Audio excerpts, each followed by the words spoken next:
பித்தளை விளக்கு பளபளக்கிறதுக்கு உங்கள் வீட்டில் இருக்கக்கூடிய பித்தளை பாத்திரங்கள் எல்லாம் பளபளக்க வைக்க வேணும் அப்படின்னா சரிங்க. இப்போ நான் சொல்கிற டிப்ஸை ஃபாலோ பண்ணுங்கள். உங்களுக்கு கண்டிப்பாக பித்தளை பாத்திரமும் நல்லாயிருக்கும், உங்களுடைய கைகளும் நல்லா இருக்குங்க. அது எப்படிங்கிறது தான் நம்ம தெரிஞ்சுக்க போகிறோம். அதுக்கு முன்னாடி நம்ம சேனலை இன்னும் சப்ஸ்கிரைப் பண்ணலைன்னா மறக்காமல் சப்ஸ்கிரைப் பண்ணிக்கோங்க. பக்கத்தில் இருக்கக்கூடிய ஆல் பெல் சிம்பலையும் ப்ரெஸ் பண்ணிக்கோங்க. வெல்கம் டு நந்தினி மண்சட்டி சமையல். பித்தளை பாத்திரம் பளபளக்கணும் அப்படின்னு நினச்சிங்கன்னா சரிங்க. நம்ம இது வரைக்குமே பித்தளை பாத்திரத்தை வளர்க்குறதுக்கு புளியோட சக்கை இல்லைன்னா எலுமிச்சையை தான் பயன்படுத்திட்டு வரோம்.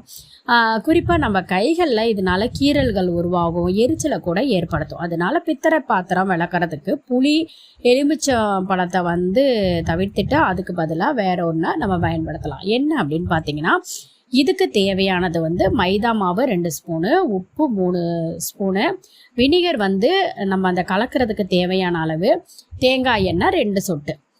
இதை எப்படி பயன்படுத்தணும் அப்படிங்கிறத நான் சொல்கிறேன். அதுபடி பயன்படுத்தினீங்கன்னா மட்டும்தான் உங்களோட பித்தளை பாத்திரம் பளபளப்பாக இருக்குங்க. இந்த பித்தளை பாத்திரம் பளபளக்கிறதுக்கு ஃபஸ்ட்டு ஒரு பவுல் எடுத்துக்கோங்க. அந்த பவுலில் 2 ஸ்பூன் அளவு மைதா, தூள் உப்பு, அதுக்கப்புறமேட்டு வினிகர் இந்த மைதாவையும் இந்த தூள் உப்பையும் போட்டு பேஸ்ட் பதம் வர அளவுக்கு கலக்கிறதுக்கு தேவையான அளவு வினிகர் சேர்த்துக்கோங்க. இது நல்லா கலந்ததுக்கு அப்புறம் இந்த கலவை இருக்குது பார்த்தீங்களா, இதை நீங்கள் பித்தளை பாத்திரத்தில் ஃபுல்லாக அப்ளை பண்ணிடுங்க. ஃபுல்லாக தேய்ச்சி ஒரு 10 நிமிஷம் அப்படியே வச்சிடுங்க. அதுக்கப்புறமா நீங்கள் எடுத்து சாதாரணமாக இந்த பித்தளை பாத்திரத்தெல்லாம் எப்படி தேய்ச்சி விலக்கி கழுவுவீங்களோ அந்த மாதிரி கழுவிடுங்க. பாத்திரம் இதிலே நல்லா பளபளக்க ஆரம்பிச்சிருங்க.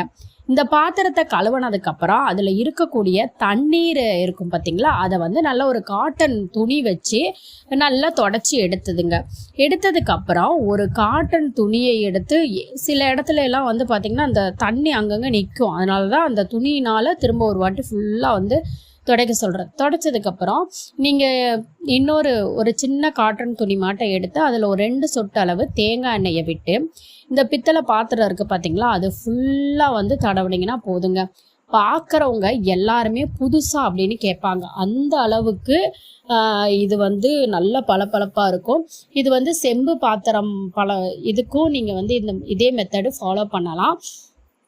அது மட்டும் இல்லாமல் பார்த்தீங்கன்னா, இந்த பித்தளை பாத்திரத்துக்கு ரொம்ப முக்கியமாக அந்த தண்ணியெலாம் இருக்கவே கூடாதுங்க. தண்ணியெல்லாம் நல்லா காஞ்சி இங்கே ஒரு துணி போட்டு நல்லா தொடச்சிட்டு அதுக்கப்புறம் தான் இந்த தேங்காய் எண்ணெயே போடணும். இந்த தண்ணி லைட்டாக இருக்கும்போதே தேங்காய் எண்ணெய் போட்டிங்கன்னா உங்களுக்கு சுத்தமாக பார்த்தீங்கன்னா அதோட அந்த தண்ணி அந்த தேங்காய் எண்ணெயோடு இது பண்ணும்போது உங்களுக்கு அந்த ஒரு பளபளப்பே கொடுக்காது.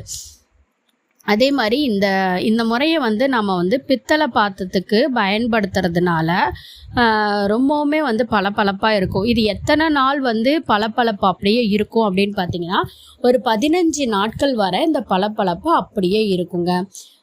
இது இந்த தகவல் உங்களுக்கு பயனுள்ளதாக இருந்துச்சுன்னா உங்களுடைய நண்பர்களுக்கும் இந்த தகவலை பகிருங்க. ஒரு முறை இதை ஃபாலோ பண்ணி பாருங்கள்.